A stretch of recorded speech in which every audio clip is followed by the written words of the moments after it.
Welcome back to the Maths Experience Excel class. And in our last class, we started working on worksheet basis, and then we are going to be going a little further. This is basically going to be the last phase of our basics. By our next class, we'll be going into intermediate Excel. Now, it's quite important that if you're just joining us, it will do you well to go through the previous classes, see how far we've gone. It's quite basic, so you'll be able to catch along real quick because from the intermediate classes, we'll start working with formulas and then we'll start going into manipulating data using the Excel software.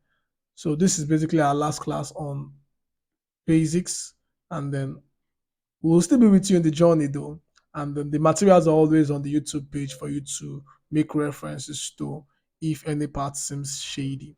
So we are looking at freezing worksheet panes. It's going to be freezing rows, freezing columns, and then unfreezing them. So let's just get right into it. Open our Excel.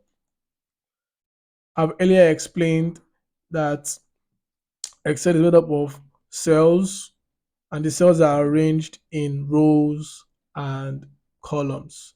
Now, this is our first row, and it contains the maths experience. A lot of times in Excel, you're going to have a lot of data that would cover the first page. Cover the first page. It will scroll, it would go down to probably row 78, row 80. And you may need to importantly see the first row or the first column so you can accurately align your values. So let me give us an example here. I'll just do some adjustments to this. Let's say this is serial number, this is name, this is address, and this is, let's say, contacts. Now we have our serial number stretched down from 1. Let me show something quick. If you look at the bottom of your cell, you would see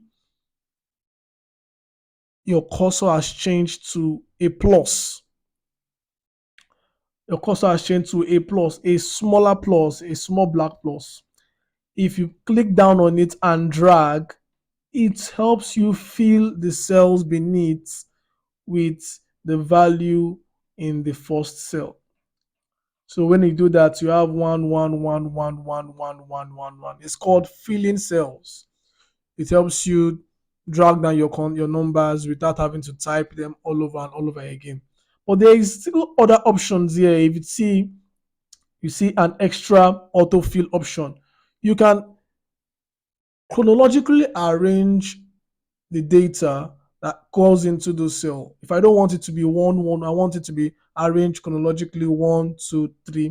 I go to my auto fill option, and then I fill cells.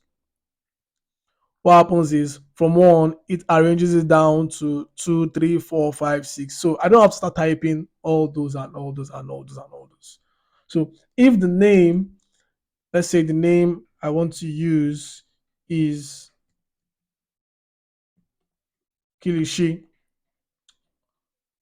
and then the address is Kata. I can as well do the same thing. I drag this down to, let's say, the 18th person is also located in Kata.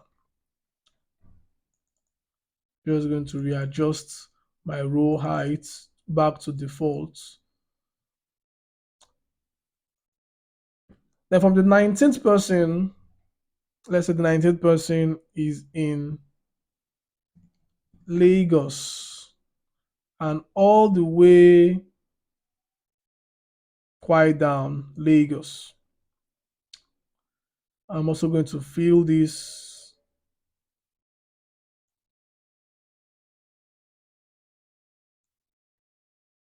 So we are already creating a database.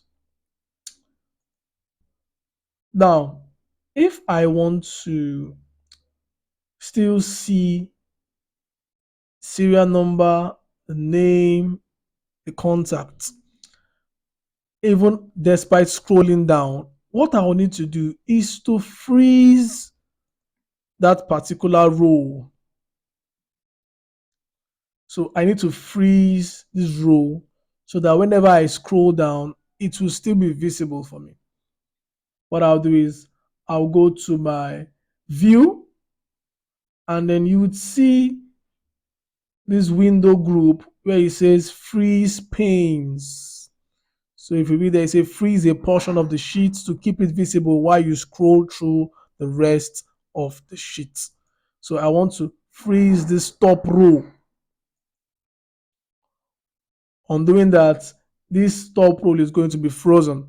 So regardless how far I scroll down, say I'll scroll down to about row 184, 191, but my top pane remains frozen. Scrolling back up. Now I can do the same thing for my first column. Say freeze first column. So if I pan this away, keep panning away, my first column remains frozen.